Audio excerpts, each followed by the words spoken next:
Today, I'm going to get on my soapbox and speak on modern architecture, specifically pertaining to the innovative architect by the name of Frank Gehry.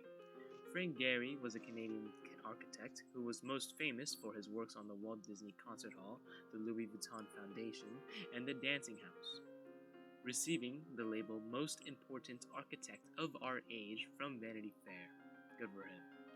Gehry differs a lot from other architects as these are his initial blueprints for his planning process. Wow.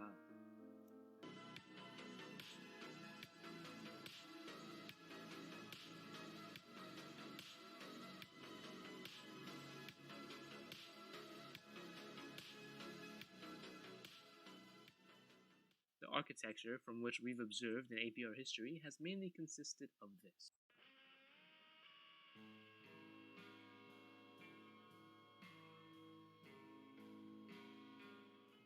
The stuff that will be shown today will be much more in tone like this.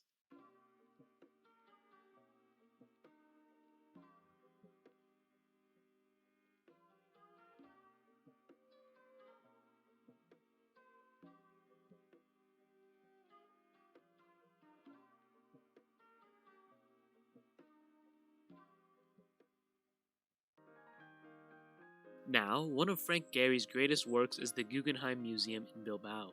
The Guggenheim is originally a New York-based modern art museum with 3 additional branches around the world.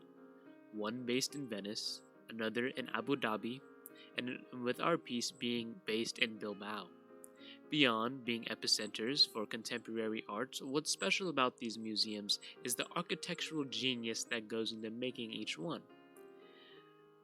Frank Gehry got this opportunity by applying for an architect application process from the Basque regional government officials in Spain, in which they gave him an offer to create the best and most iconic Guggenheim museum for their city, and it's said that Gehry simply replied with the word bet. During the 1980s, the Basque government was trying to revitalize its old industry centers and ports because the centers were facing economic decline. Officials wanted to make Bilbao a center of culture, so the location of the building was largely a political move. Despite being quite a large structure, it does not superimpose itself on the surrounding cityscape. It's built on a split-level piece of land, so it connects the high city with the low riverbed of the Navion River. As arriving visitors cross over concealed railroad tracks and descend through a broad, stepped limestone plaza passing from a slender notch into a soaring 165-foot atrium, looking like a spaceship or a boat, given the name Boat Gallery. With the Guggenheim Museum being 24,000 meters squared. It's a complex and somewhat chaotic interior. This twisting glass and steel volume combines irregularly shaped limestone and plaster walls, glazed elevator shafts, and vertigo-inducing catwalks. The central atrium serves as a circulation hub and orientation gallery, providing access to approximately 20 galleries on 3 separate levels, incorporating an asymmetrical composition of design, yet a sleek and very modern look, with this style being more deconstructivist, more abstract. Gehry also used CATIA technology to design the Guggenheim.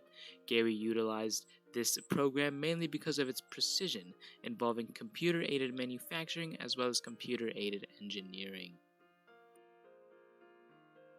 33,000 thin titanium sheets line the exterior of the Guggenheim, reflecting off the flowing water, making the whole building a dynamic moving canvas. Fixing clips make a shallow central dent in each of the titanium tiles, making the surface appear to ripple in the changing light and giving an extraordinary iridescence to the overall composition. The Guggenheim was a large exhibition venue for contemporary art, but had also shifted museum design. It also was a resounding success for Bilbao's economy, bringing in approximately 116 million US dollars to the Basque economy. Truly, we have a one-of-a-kind masterpiece. Thank you, Frank Gehry, and rest in peace.